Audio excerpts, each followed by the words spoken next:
also true.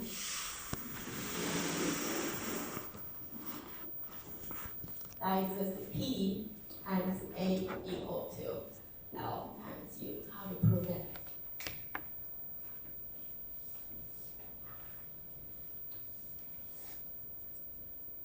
Do we have a volunteer here? I'm sure some of you get it correctly.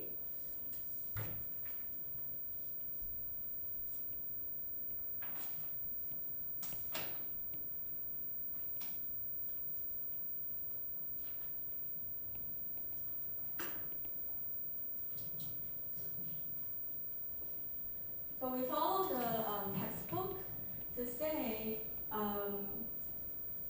for matrix A, because given the matrix A, we want to have the first row. Actually, not first row.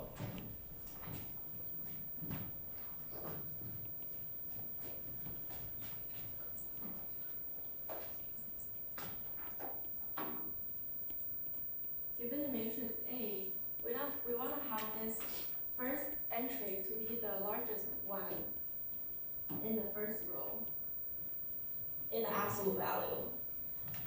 In that case, we can do the pivoting and easily do the LU in the later process. So that is why we have the permutation matrix P called P1R. That is, we want to exchange the row of matrix A with the first row and the rth row, depending on which row it has the largest absolute value in the first entries. So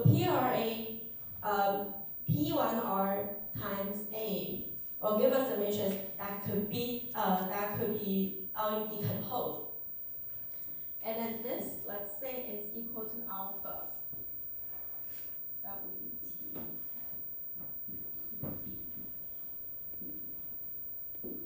This, I'm writing it into a block matrix form. So this B is the block matrix. But something looks like an entry here and a row here, which is our WT. And the column here, which is our P. And the B here is the matrix. This is the K by K matrix. And then the entire thing, matrix A, is the K plus 1 by K plus 1. And this, we say, to be decomposed into A0. It's a, maybe I'll add the tilde below to show this is the vector. And then VC times 1.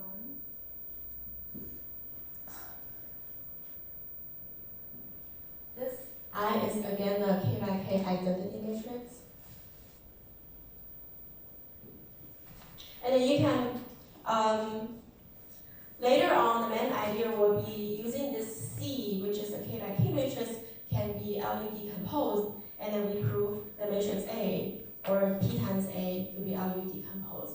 Someone asked me in the office hour, if in the exam we encounter this type of form and we want to say it can satisfy the LU decomposition, how we can calculate which entry equals to something without simply remembering what's written on the textbook. So this is the logic. If we say, let me see, this matrix times this matrix equal to the previous A, right? So we have the linear system equation, which is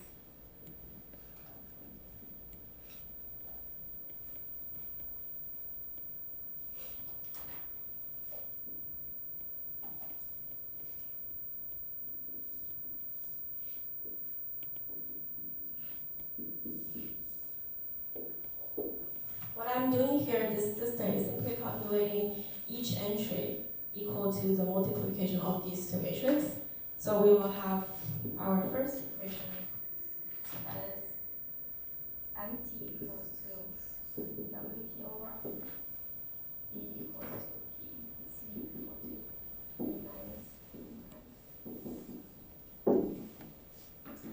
Again, one thing we need to notice is this alpha is non-zero. since we have already do the row exchange for the matrix A, if this alpha is 0, that means the entire first row, first column is 0. Then matrix A is singular. Then it doesn't satisfy the requirement in the equation, right? So this A alpha is non-singular. It's non-zero.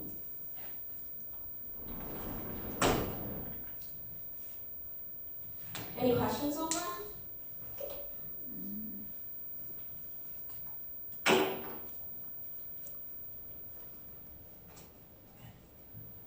And next, let's do the induction. By induction, we know matrix C is some permutation P star times matrix C to be equal to L star times U star, right? The idea here is to factor these C out. Because for now, these forms are really similar with the LED composition. First of all, this one is already an upper triangular matrix. But this one looks like a lower triangular matrix. However, this is a block matrix. So this is not exactly lower triangular. That's why we need to factor this out and only leave L star here. That's the idea.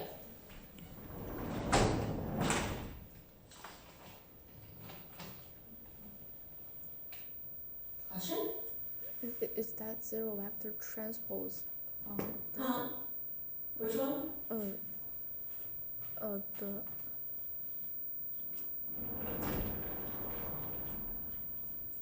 This? No, that one. Is that zero vector transpose? This one? No, Oh, yeah. no, it's that one on the left. Oh, this. Right, yeah, correct. This is the row vector. It should be zero transpose.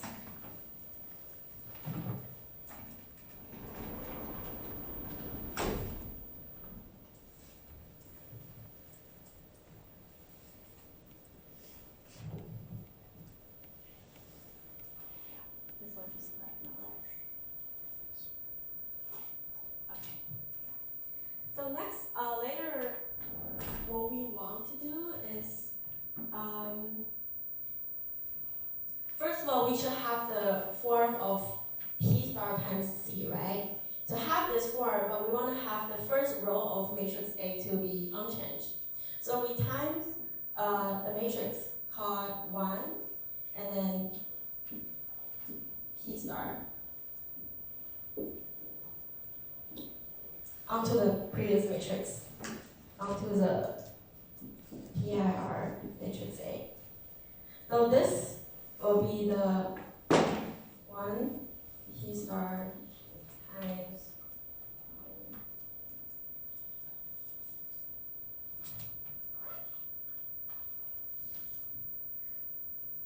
alpha 0T. I'm just writing it out.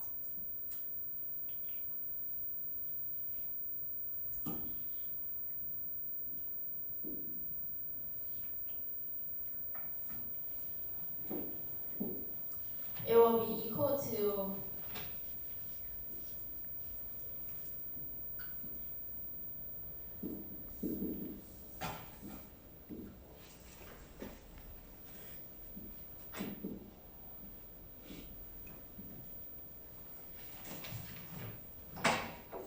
now the purpose of this multiplication is to have the form of P star here. With this form, correct? We can now do the induction. Since we know the P star C equal to L star U star, right? And we again can factor this U out into the lower matrix, into the later matrix, which should be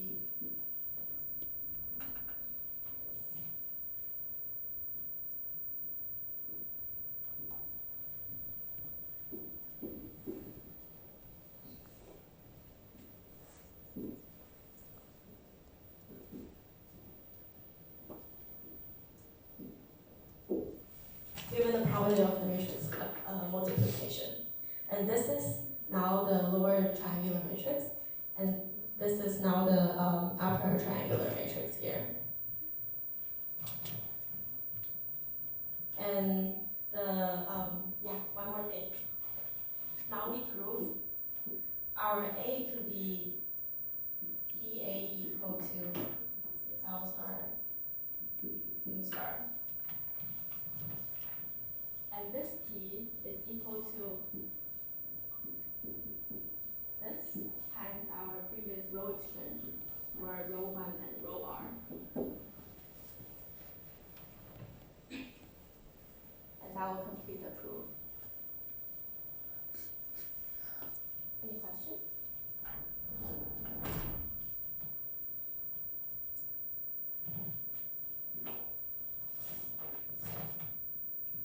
Oh, one thing I forgot to mention, this mu U is still a unit upper triangular matrix because this U star is a unit upper triangular matrix. So the entire diagonal entries here should be 1 by induction.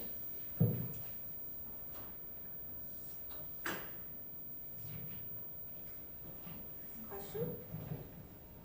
Before we go to next. Professor, in the proof, what is the motivation for inventing such a matrix decomposition about?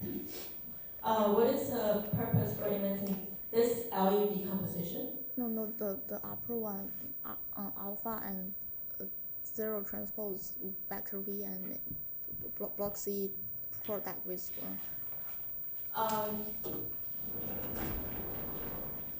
This one, right? This is to, okay, good question. The ideal here is to have a form that is close to the LU decomposition we want. So basically, for now, if we look at the block matrix, this is a lower triangular block matrix, and then this is the upper triangular unit block matrix. And then we can factor something out, given the by induction, to have our own proof, to have the true LU decomposition here.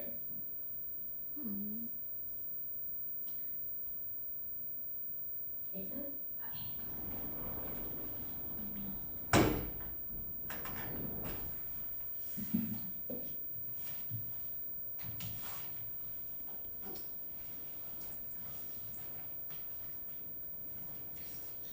The last part, maybe actually back here. The last part of the this problem after the proof, it asks you, what if alpha is equal to what if matrix A is singular? If matrix A is singular, this conclusion is no longer valid because in the question 1, we know the matrix A could be, or in the textbook, we know the matrix A could be pivoting LU, which is PA equal to LU, right? And then if A is non-singular, we could do LBU here. And then the matrix D should be have UII on the diagonal and 0 on the other entries. If the A naught is non-singular, if A naught is singular, sorry, that means at least one entry on the matrix D will be 0. Say the first entry UII is equal to 0.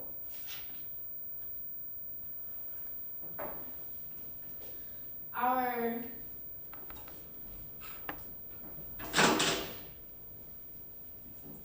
utility here should be 0, 1, 1 on the diagonal. And the problem will occur when you want to do U12 over U11, which is 0, which something divided by 0 here. So this is a problem.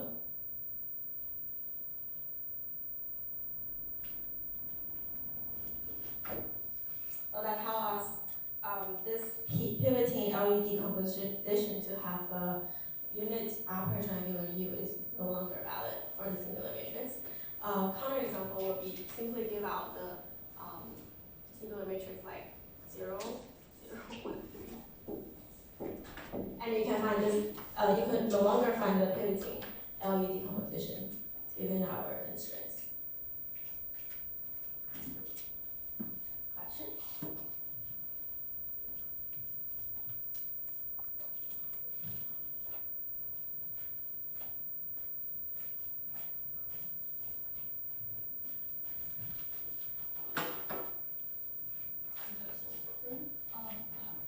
How do we get the U star instead of the identity? U star as identity. Like in the solution? Yeah. This one? Yeah. How do we know the diagonal entry is 1, right? Well, how do we say that's U star? How do we say that's U star? Yeah, how do we just put it there? Oh, that's because the P star C is equal to L star times U star. That is by induction. And then given the form of these two matrix multiplication, we can factor these U star out to here. And then you can calculate is satisfy the multiplication. So to calculate this, one more second. Let me think how should I explain it.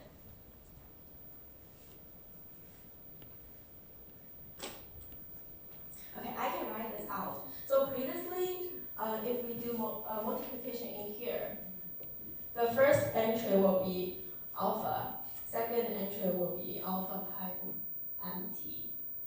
Third entry is P star B, and then the last entry will be P star B plus, sorry,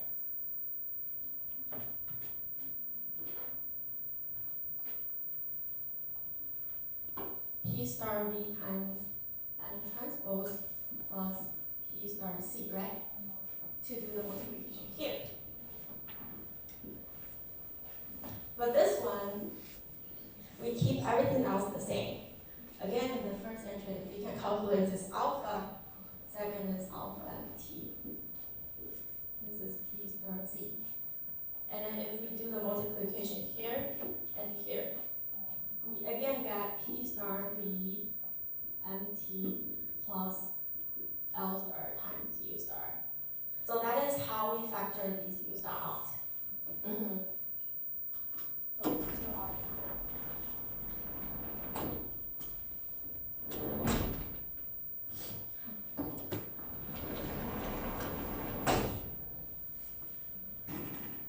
Alright, other question?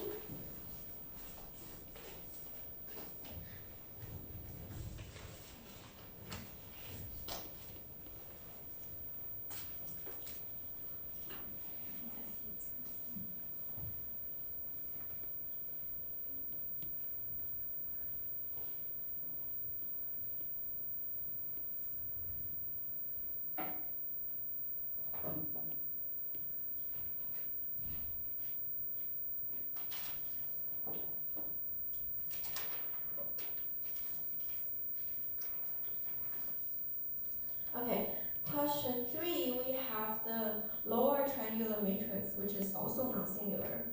And then the vector, okay, I'll write it out.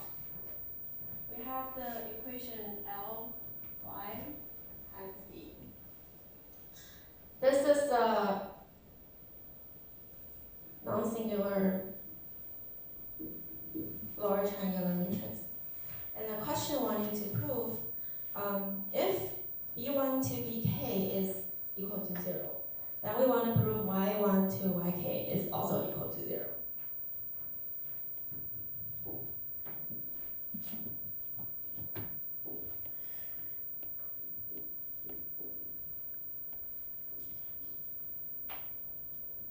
We want to show Y equal to 0.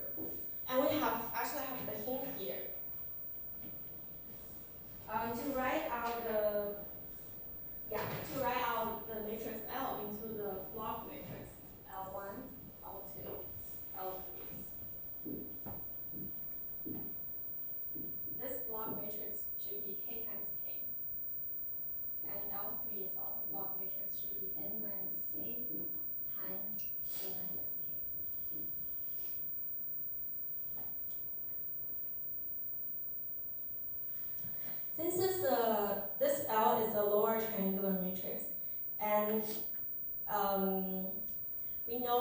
it's a non-singular matrix, the diagonal is also non-singular, right? Otherwise, because the determinant L should be the multiplication of Lii, for I equal to 1 to n. If any of the diagonal entry is 0, that means the determinant L is equal to 0. Now we know this is not equal to 0, so Lii is not 0. The key here is to know this L1 also non-singular. Because the L1 is the submatrix, the later part should be really fast. So let's write this out. Ly equal to u, we could write it out to be, before that, I'll also write the y equal to y1 to y2. Forget about it. Let's say, to avoid the confusion, I'll just write it out. Ly equal to b, you can write it into L1, L2, L3 times y1 to yk. So basically, I'm dividing this y into two parts. First is the first part is the first k entries, and the second part is the remaining entries here. Equal to b1 to bk.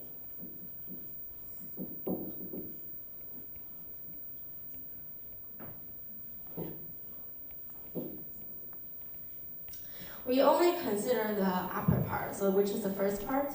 We have L1 times y1 to yk equal to b1 to bk.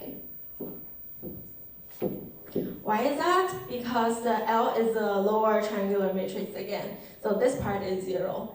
So anything times the matrix, the vector y, it will make the second part to be 0, right? And now we know L1 is invertible. So y1 to yk equal to L1 inverse times b1 to bk. I finished the proof because this each entry equal to 0. So this one should be 0, 0. Now we prove y1 to y1 equal to y2 equal to yk equal to 0. Make sense?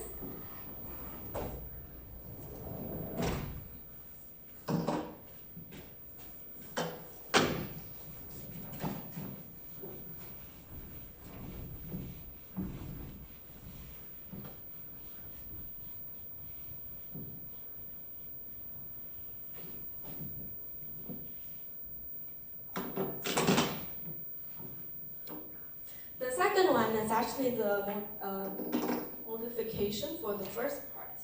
To prove L is non-singular, then the inverse, which is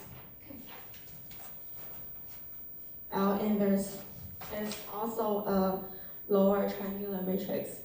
This actually this is a known result from the lecture, but the question here is it wants you to use part A to prove part B.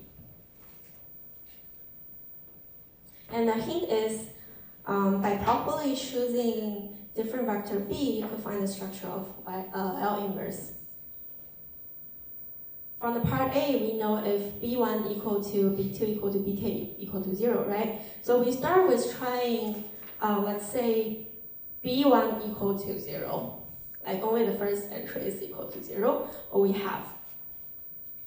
Since we have the Ly equal to B, then the y should be equal to L inverse B, right? And then if I write it out, it should be y1 n, y2 to yn. This is L inverse times B1, B2 to Bn. From the part A, we know if B1 equal to 0, then the y1 equal to 0 as well.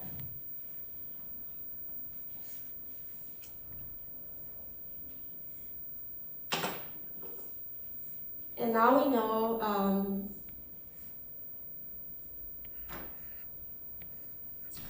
I'll write out L inverse equal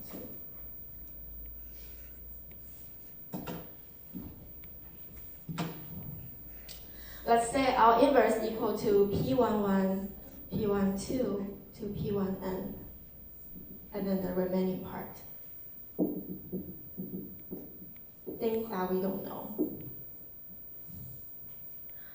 If we do L inverse times B, the first entry here should be the sum of P1i times Bi for I equal to 1 to the n, right? And we know the B1 is equal to 0. So the remaining part should be I from 2 to n, P1i times Bi. For all Bi equal to R. And Bi is non-zero. Because we know only the first entry is 0.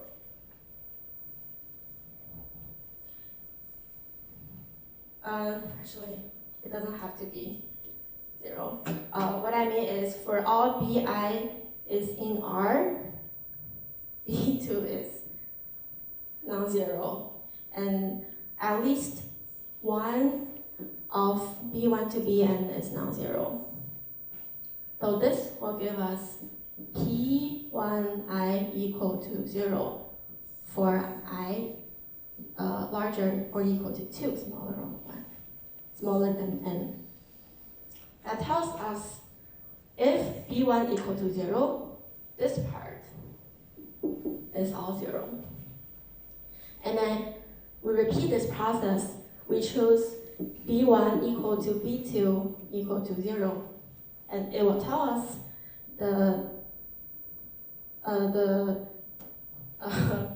P23 to P2n also is 0. And later on, we will prove by properly choosing the K, we'll prove this entire upper triangular, except for the diagonal entry is 0. Now we prove Y inverse is lower triangular matrix. Mm-hmm. Okay, so I also thought about that, but let's say like B1 is 0. Uh-huh. Okay, so then the product is like P11 times B1 plus whatever. Yeah. And then all the elements in the first row are something times.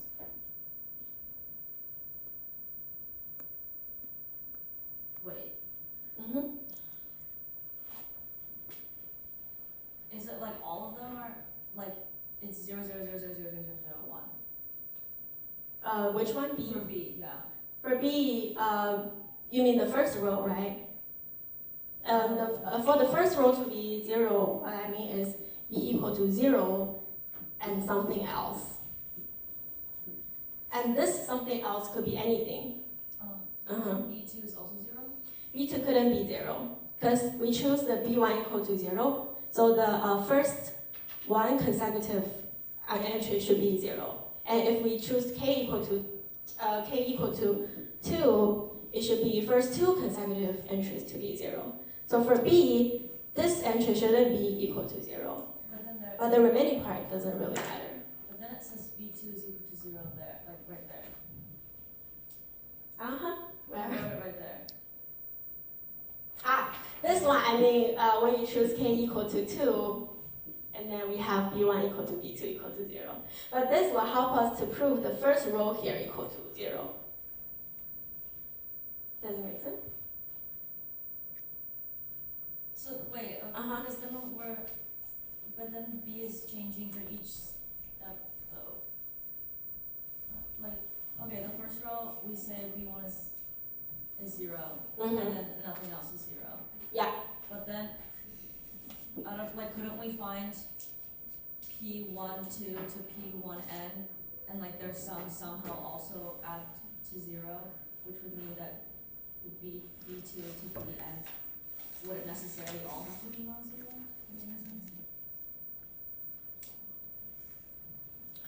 To find the sum equal to 0 for some Bi, right? Yeah, like, Okay. how to, are we sure that all of the coefficients, like P1, P, are all, are we sure that they have to all be zero? Because couldn't we find some sort of combination that makes? I see what you mean. Yeah.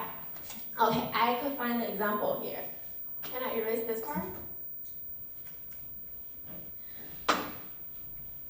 I guess what you want to say is this is P11, and then if it's a 3 by 3 matrix, let's say this is 1 and -1, right? Yeah. And our B is 0 on the first entry, and 1, 1.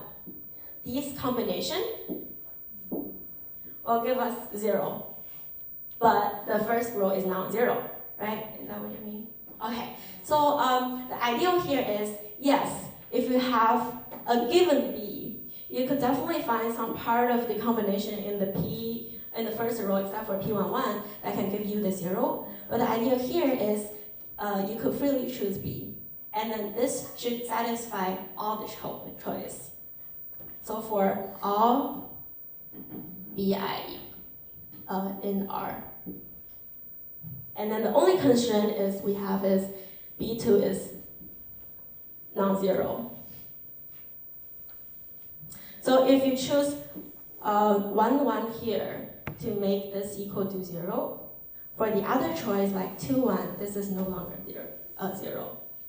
But the purpose is for any choice of BI, this should be satisfied. So the only choice we have left is the entire first row equal to 0. Yeah. Okay. Yeah. That is because for this equation, the degree of freedom here is the degree of freedom is n minus 1. And then the degree of freedom in B is also n minus 1. And then the degree of freedom basically spans the entire space. That's why it has to be 0. Mm-hmm.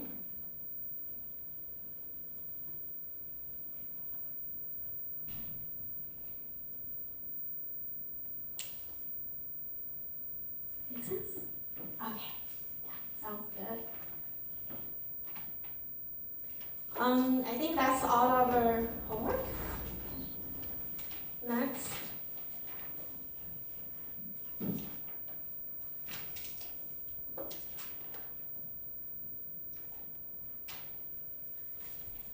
Process again.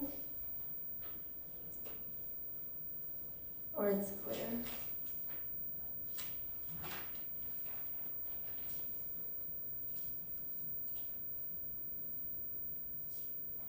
Okay, let's go.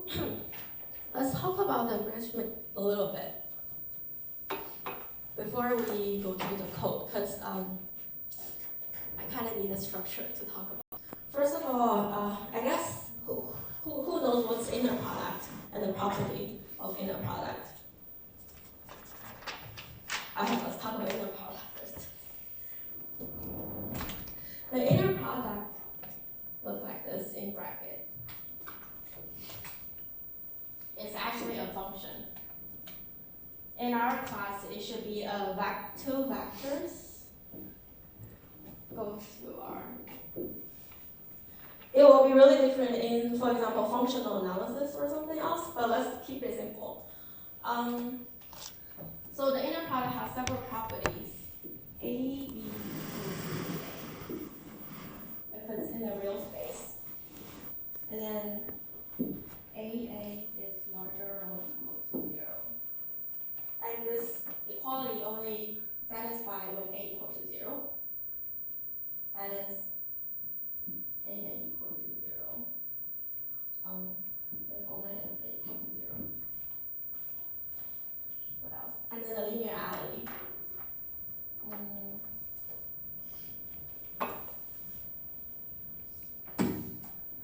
XA plus YB C equal to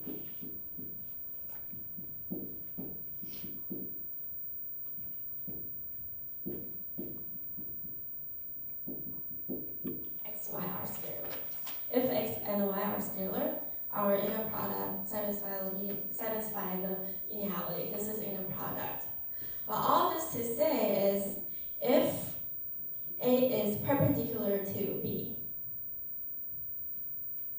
then we have AB equal to 0. Or if AB equal to 0, then A is perpendicular to B. And in the matrix or in the vector space, the simplest way in A inner product with B is A transpose times B. This is the definition of the inner product we use in numerical analysis, but it will be really different in other classes. Right? Why I want to talk about this? Because in the Grant-Schmidt,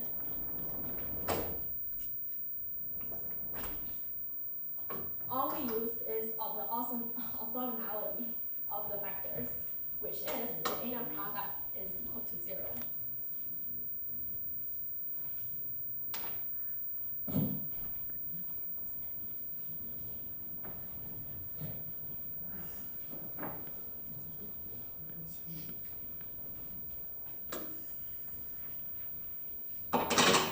So the idea of the Grant-Schmidt is, say we have a vector A here, and we have a first basis, which is, let's say E1 here.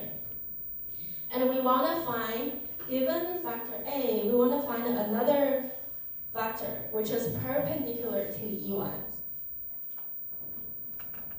How we find it? If it's in this graph, we draw a perpendicular line to the vector E1, right? And then this should be the perpendicular vector to E1. And then we can, of course, normalize this vector to be length 1, so this is our E2. If we write it out, the way we find is we try to find the length of projection vector A in the space E1, which is A in the product E1 times E1. Or in the class is A times E1 times E1, or A transpose, depending on how we write it. All of them are correct. So this finds out this length, or this vector, let's say. Then the remaining vector that is perpendicular to E1 is this, right? So this is vector A itself minus the part of projection in E1 space.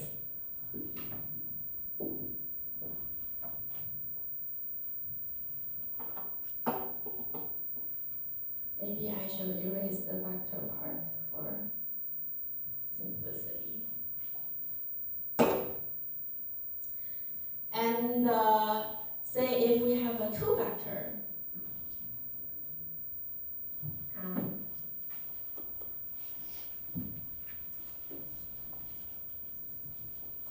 say if we have the 2 vector, because this E1 looks like x-axis in the lab frame, we always use, say in the physics class. But if we have a 2 vector,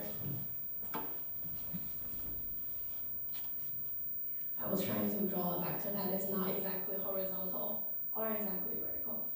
Okay. So say this is our A1, and then this is our A2. We treat the A1 as our first basis, which is, for now, our E1 should be A1 over A1 norm. This one keeps the direction of A1, but make its length to be 1. So this process is called normalization. And then we want to find the second part, which is, because A2 is not exactly aligned with A1 or parallel with A1, right? With that, we could find another vector that is perpendicular to A1 again. So this vector,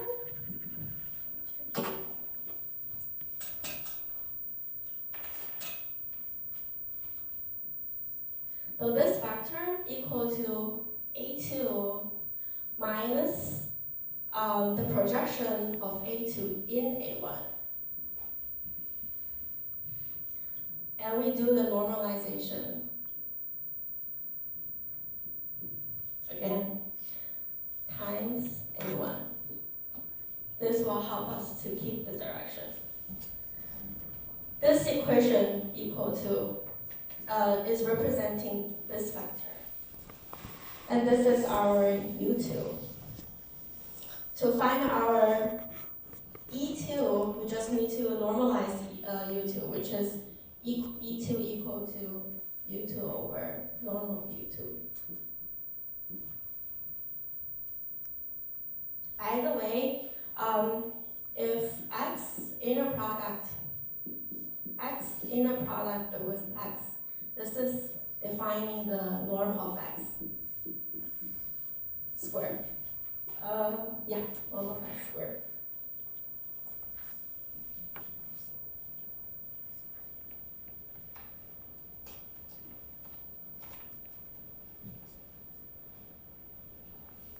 Make sense?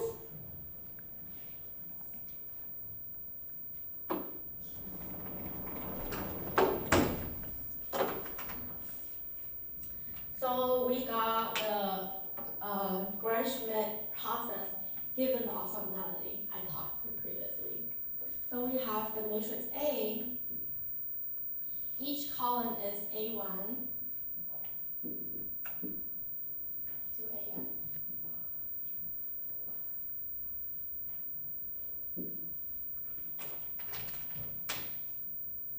What we want to do here is to, similar with LU decomposition, we want to factor out this matrix A to be an orthogonal matrix, or more precisely, it's orthogonal matrix, orthonormal matrix. So A is equal to Q times R, and this Q is the orthogonal matrix we want to factor out. And then when we solve the linear equation AX equals to B, we have QRX equal to B, right? However, this U is also normal, but we have Q transpose times Q equals to identity. That means the Q inverse is exactly the Q transpose. So the reason we have this is because we can directly say the Rx equal to Q transpose B without solving any equations. We just do the multiplication. And then this R has a special structure. This is the upper triangular matrix. So by knowing what is Q transpose B, we again do the backward substitution, and we can easily solve X. And to be honest, if we could successfully calculate the Q out, this process is way faster than the LU decomposition, especially for the large matrix. So now the ideal is, let's find the orthonormal matrix Q. The ideal here is we treat the first column, first vector in A1, as our first basis. So our U1 equal to A1. That's it. Maybe I should write it in a better way. So we find the orthogonal vector, which is called UI. And then we've normalized it, which is called EI. And for the first row, I equal to 1. Our UI is simply A1 itself. And then we normalize it, which is A1 over A1 more.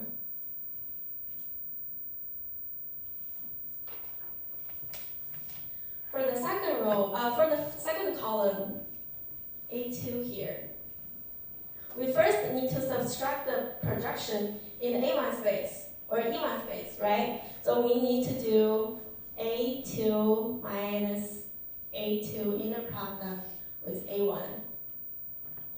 Normalize it times A1.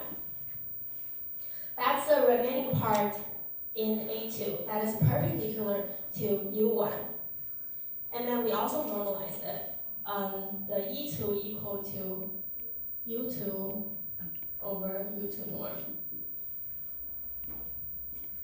Later on, we repeat this process for the I equal to K entry, a K column.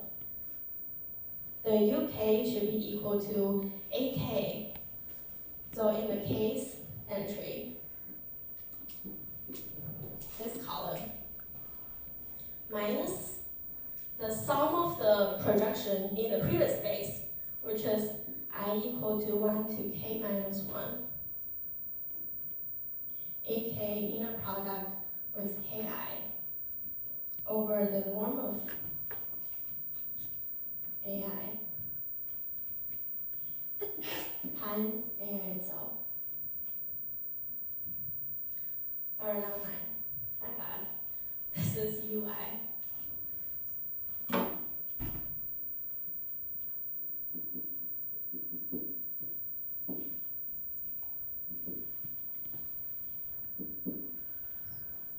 This remaining vector is perpendicular to the previous basis, and our EK should be, again, UK normalized. Right? Okay, now question. We have 5 minutes left. Let's do you have 2 minutes. Let's think about why this vector is perpendicular to the previous space or previous basis. You can write it out by using the definition of the inner product I just talked about. This one.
Okay, let's just write it out.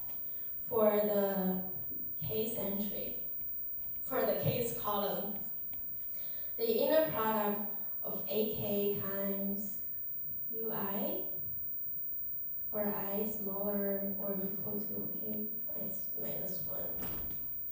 This, if you write it out, it will become AK minus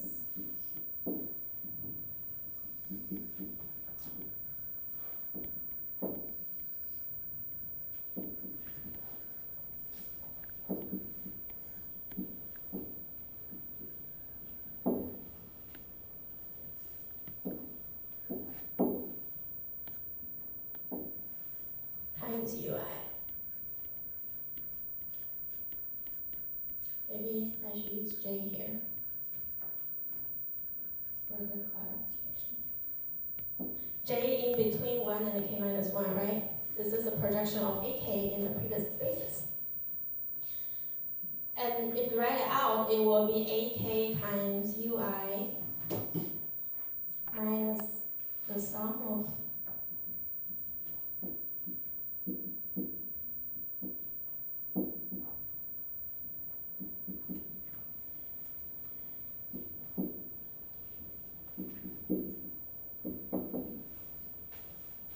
and this we need to use the induction again. Say the before AK or before UK, everything else is orthogonal. So the remaining part in this sum will become mean ui times, or we will do ak inner product ui, inner product ui, right? Because uj times ui equal to 0 for I not equal to j.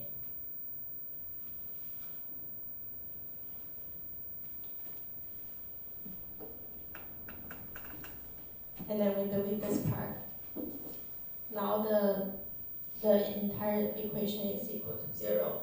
So this inner product is 0. So the uk is perpendicular to the previous basis. Make sense?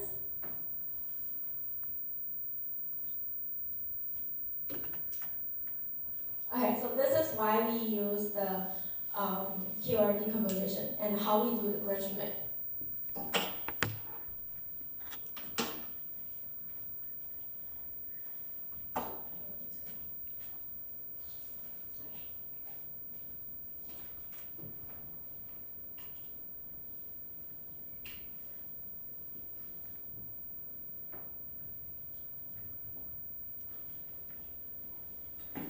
I think I'll quickly go through the code because the next homework you guys are gonna need it.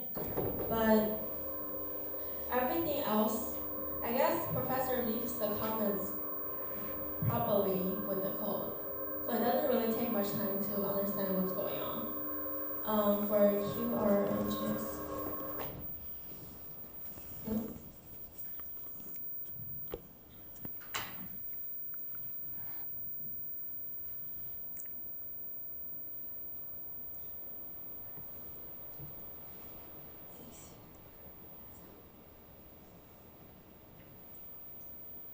So for the file QRMGS, this is the function, and this is doing the QR decomposition exactly, and it follows the process I just talked about. First of all, we check what is the size of matrix A, and if n smaller than n, then we wouldn't be able to do the QR decomposition. Why is that? Because, okay. So if the matrix A is this,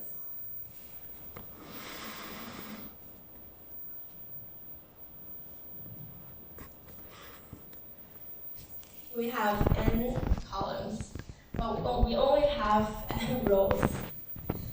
For the, we have n rows, that means we are in the space Rm, all the vectors, right?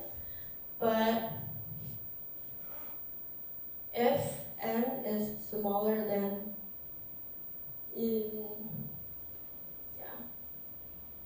if n is smaller than n, that means we have more columns or more factors to describe the space.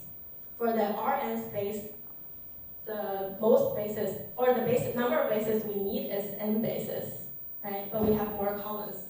That is why we wouldn't be able to do the QR decomposition. And then the 11th row is to initialize all the variables. You don't have to do it for the initialize Q and R to be exactly 0, but for doing that, it's better for the MATLAB. Because for MATLAB, if you do initialization, it will allocate the memory before you do the calculation, and it will be faster after you change the number in each entries.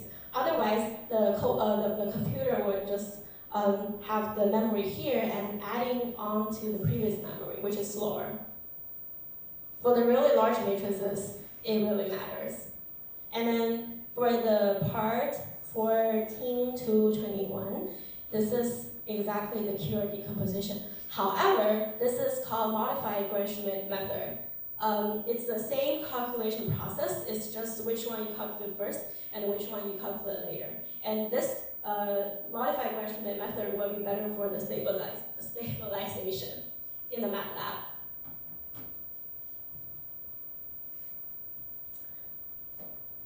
So to use the QR, we have the solve with QR example.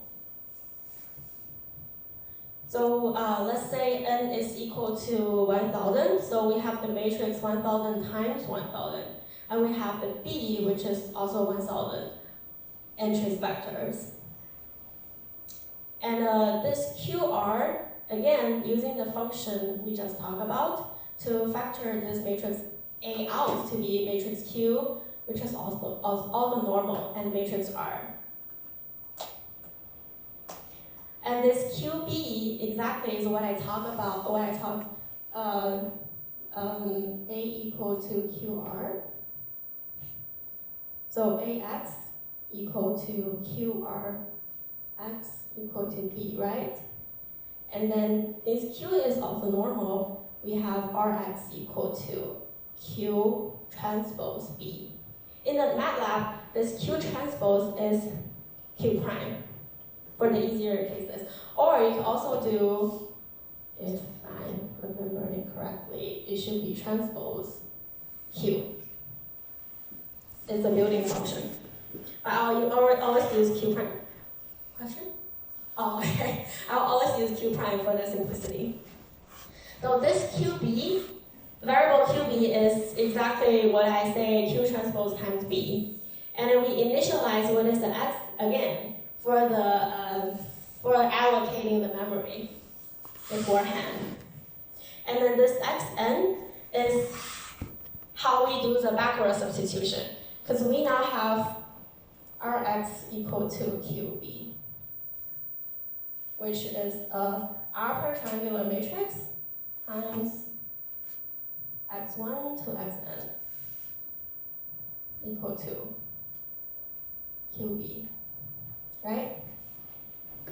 So the last entry xn should be equal to the last entry QB, which is called QBn, over R and N.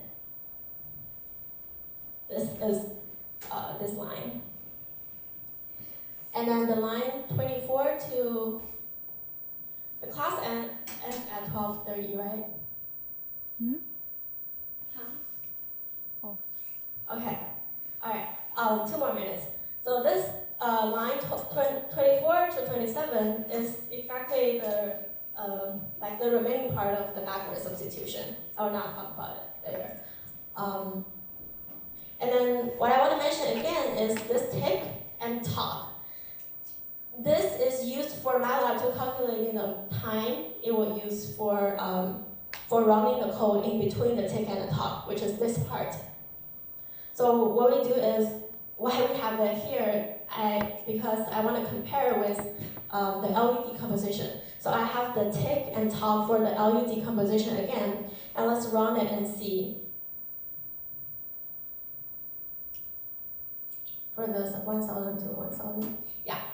So let's say the elapsed time for, can you see it? For elapsed time for the QR decomposition is 0.8 seconds. And then the elapsed time for using LU decomposition is 3.5 seconds. So the QR decomposition is way faster than the LU. Right? And that's it. Have a good weekend.